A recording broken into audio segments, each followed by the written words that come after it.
سمعت حاجة فرقت معايا قوي قوي بجد. لو حد فينا قعد مثلا يقرأ القرآن كله، هيقراه في يوم واحد مثلا، يعني تمام. انت متخيل ان ربنا سبحانه وتعالى اتكلم بمقدار يوم واحد بس من ايامنا، وادالنا شريعة كاملة كاملة لحياتنا؟ قال لنا كمية كلام فيه إعجاز علمي، كمية كلام مفيش بشر أو أي مخلوق يقدر يقول زيه أصلا. اللي هو إيه العظمة دي؟ يعني أنا لما سمعت الكلام ده وتمعنت فيه شوية، حسيت إنه بجد قد إيه ربنا عظيم فعلا. وكنت من شوية بقرأ سورة الكهف، فجت قدامي الآية بتاعت قل لو كان البحر مدادا لكلمات ربي لنفد البحر قبل أن تنفد كلمات ربي ولو جئنا بمثله مددا.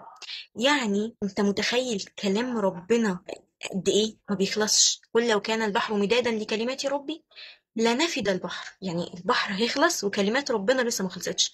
فكلام ربنا لما ربنا اتكلم يوم واحد بس، يوم واحد بس من كلام ربنا عمل فينا كل ده. خلى يعني آية أو حرف منه ممكن يخلي الواحد يبكي ويأثر فيه ويغير حياته كلها من آية واحدة بس تفرق معاه. فانتوا متخيلين العظمة بجد يعني. ربنا كريم يعني. عندنا خالق كريم وعظيم، واحنا كلنا فعلا كلنا محتاجين نعرف عنه اكتر، وانا اول واحدة.